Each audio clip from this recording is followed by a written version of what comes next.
Nous sommes de retour en direct sur le plateau de TV Finance pour cette édition du 18 juillet 2025. Le live de TV Finance qui s'attache à comprendre, expliquer, analyser, décortiquer l'actualité et en modéliser son impact sur les marchés financiers pour en déduire des stratégies d'investissement ou de trading.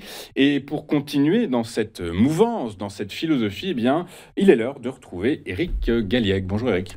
Bonjour Louis-Antoine. Merci Eric d'être avec nous ce matin. Eric Galliègue, vous êtes directeur de la recherche chez FI Advisor Valcan. Avant de passer en revue l'actualité qui vous a marqué, quelle est la performance des principaux actifs que vous suivez, qui, je le rappelle, performance qui est calculée du jeudi au jeudi? C'est une performance qui est neutre depuis une semaine. Les indices américains comme européens consolident leurs gains antérieurs. On est autour de zéro à peu près sur cette mesure de performance hebdomadaire.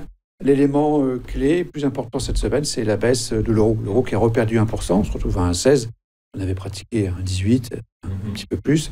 Donc, une petite consolidation aussi sur la parité de change entre l'euro et le dollar. Et l'euro et le dollar. Ce qui vous a particulièrement marqué cette semaine, Eric, c'est le soap opéra autour de la reconduction non de Jérôme Powell. Enfin, non, même pas la réduction, c'est la démission ou pas, le licenciement de Jérôme Powell à la tête de la Réserve fédérale américaine. Les attaques deviennent de plus en plus récurrentes, ciblées. Potentiellement, ça ressemble à un limogeage imminent quand même. Oui, ce sont que des rumeurs et il fallait néanmoins les évoquer parce qu'on parle d'un sujet extrêmement important, c'est-à-dire on peut appeler la séparation des pouvoirs entre l'exécutif américain et le monétaire, ou la création de monnaie. Tout ceci, effectivement, dans l'esprit des investisseurs, c'est le garant de la stabilité financière et de la stabilité des prix. Effectivement, si donc Kevin Hassett devient le président de la Fed, et il sera aux ordres de la Maison-Blanche, et on peut imaginer ce qu'il fera, c'est-à-dire d'avoir une politique de création de monnaie à tout crin, de baisse des taux, etc., qui finalement est peut-être pas pour décevoir les marchés à un moment donné, pourquoi pas à court terme en tout cas. Mais c'est vrai que c'est un souci et c'est un problème, c'est donc une note négative pour nous que d'envisager en fait une dépendance absolue finalement de la Fed par rapport à la Maison-Blanche. Oui, même s'il faut rappeler deux choses. La première, c'est que même si donc Kevin Hassett est nommé à la tête de la Réserve fédérale américaine, il n'est qu'un membre parmi d'autres du board du FOMC, donc il n'est pas décisionnaire. Mais c'est vrai que ça peut apporter un peu d'influence. Et la seconde, c'est que effectivement, à court terme, on pourrait envisager une reprise de la baisse des taux, mais c'est surtout la crédibilité de la Réserve fédérale américaine qui est en doute et qui pourrait... c'est de ça dont je parle, exactement, effectivement. C'est la séparation des pouvoirs et donc la crédibilité de la Banque centrale. La crédibilité de la Banque centrale. On passe à la microéconomie, on est en pleine saison des résultats et vous notez qu'elle n'est pas particulièrement florissante. Oui, on a des révisions en baisse assez importantes en Europe. On a eu quelques annonces de ASML, de Renault, par exemple, qui montrent que c'est compliqué.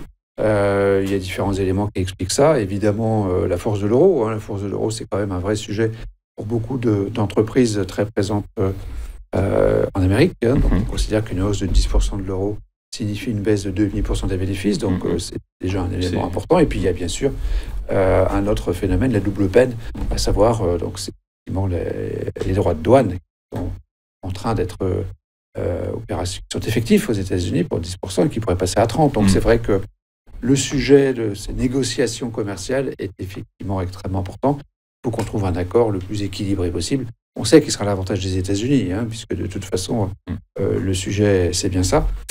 C'est l'imposition, le fait que les États-Unis imposent une taxe à ses partenaires commerciaux. Le tout, c'est qu'effectivement, ça n'aille pas trop loin. L'idée, on sera entre 10 et 30%. À voir, effectivement, les marchés financiers, tout le monde un peu brinque-ballé par les différentes déclarations de Donald Trump et ces négociations qui avancent quand même bon an, mal an. On bascule en France. Alors, l'actualité en France, c'était la présentation du budget, le plan budgétaire 2026 par le gouvernement Bayrou. Près de 44 milliards d'économies devraient être faites. C'est pas encourageant pour la création de valeur. C'est pas encourageant, mais c'est courageux. Je pense qu'il faut le dire, même si à court terme, on a bien une note -1, c'est-à-dire que c'est compliqué pour la croissance, on le sait bien. toute réduction de dépenses publiques ou augmentation de la pression fiscale induit une baisse du revenu disponible et donc un problème sur la croissance à court terme.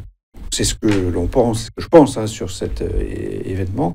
D'un autre côté, c'est quand même, c'est le moment de vérité, comme dit le Premier ministre. C'est vrai qu'à un moment, il faut s'attaquer au sujet, même si ça fait mal. Et donc, il faut bien commencer un jour. Il le fait, c'est courageux. Il le fait à un moment plus calme, c'est de bonne guerre par rapport aux vacances. Mais effectivement, ça va dans le bon sens, je pense qu'il faut le dire aussi. Dans le sens de l'assainissement à moyen et long terme, ça va dans le bon sens. Il faut faire cet effort. C'est nécessaire. Même si, donc, effectivement, à court terme, et c'est notre propos aujourd'hui, c'est négatif. Exactement. On est totalement d'accord. On finit avec l'inflation américaine qui ne baisse pas. Elle ne baisse pas, elle est toujours à 2,7%. On considère que finalement, 2,7%, c'est pas dramatique. La direction est bonne. Et en fait, non, on le voit bien sur le graphique. On voit que le graphique qui, sur les 10 dernières années, où on compare donc l'inflation, le CPI américain avec le taux de la Fed, on voit bien que le CPI il s'est stabilisé finalement entre 2,5 et 3. On n'est pas à 3. On n'est pas à 2 non plus. Et c'est ça le sujet. Donc on est quand même très très loin de l'objectif de la Fed de 2%. Donc ça montre bien que en termes, je dirais, de politique monétaire, il n'est pas évident du tout que la baisse des taux reprenne, même si c'est ce que tout le monde souhaite, bien sûr, pour la fin de l'année. C'est ça, même si les données sur le marché de l'emploi, les données sur les ventes au détail laissent supposer quand même que les Américains continuent de consommer, ça donne du grain à moudre à ceux qui souhaiteraient que la Fed baisse ses taux. Les données récentes qu'on aurait pu commenter aussi dans le cadre de cette veille de l'actualité confirment à nouveau une forme donc, de résilience de la consommation américaine. Effectivement, encore et encore, que ce soit par les ventes au détail, effectivement, ou d'autres statistiques. Ce sont des statistiques quand même qui ne sont pas les plus intéressantes, mais bon. Il y en a d'autres qui sont un peu plus alarmantes. D'autres sont plus difficiles. Exactement. C'est pour ça qu'on n'a pas vraiment commenté ce thème-là. L'inflation reste quand même un sujet. Évidemment, au cœur de la compréhension des marchés notamment américains. Résultat, la note est plus que négative. Elle est négative, -4, donc c'est la pire note. On n'a pas trouvé vraiment d'éléments réellement positifs. Alors on pourrait dire Nvidia et la Chine, des choses comme ça, mais bon, globalement, le contexte est négatif, il faut le dire, même si, c'est paradoxal, mais c'est comme ça, la dynamique des cours reste très favorable. On l'a bien vu, on l'a bien compris. Les cours progressent et nos indicateurs donc, de suivi de tendance sont clairement favorables. Donc c'est vrai que c'est pour cela que nous restons investis, en dépit de cette note défavorable cette semaine. Toujours à 100%. Nous restons toujours sur les deux zones que vous travaillez. Parce que nos indicateurs donc on va peut-être mettre à l'écran du coup. Le spread momentum reste très élevé, on le voit sur le graphique. On est à des niveaux d'achat et notre market pressure index donc qui mesure le risque suivant différents indicateurs, notamment le VIX et les spreads de taux et les corrélations interactives. Montre que nous sommes clairement dans une tendance haussière. Alors Eric, quel est votre discours? Il est plutôt un peu prudent, alarmiste? Vous nous dites attention, ça peut vaciller au cours des prochaines semaines? Ça peut toujours vaciller au cours des prochaines semaines, c'est sûr. Ce qu'on dit et ce que est notre rôle en termes de mesureur du risque, c'est de suivre le plus objectivement possible ce qui se passe dans le monde, et dans les différentes dimensions de l'analyse, le réel et le financier. Et aujourd'hui, effectivement, cette semaine en tout cas, des éléments plutôt négatifs. Si on fait une synthèse sur un glissement semestriel, on reste dans des conditions de risque qui sont honorables, qui ne sont pas dramatiques. Et dans la mesure où les prix restent dans une tendance haussière et où on sent que la dynamique est en marche. L'inertie est évidente. Très clairement, le marché ne regarde que les bonnes nouvelles et oublie les mauvaises. Ça se passe comme ça depuis un certain temps. Et nous sommes dans une hausse que moi je qualifie de systémique. C'est une hausse qui est assez difficilement compréhensible par rapport à cette analyse objective fondamentale des marchés. Mais ça monte et ça continue de monter.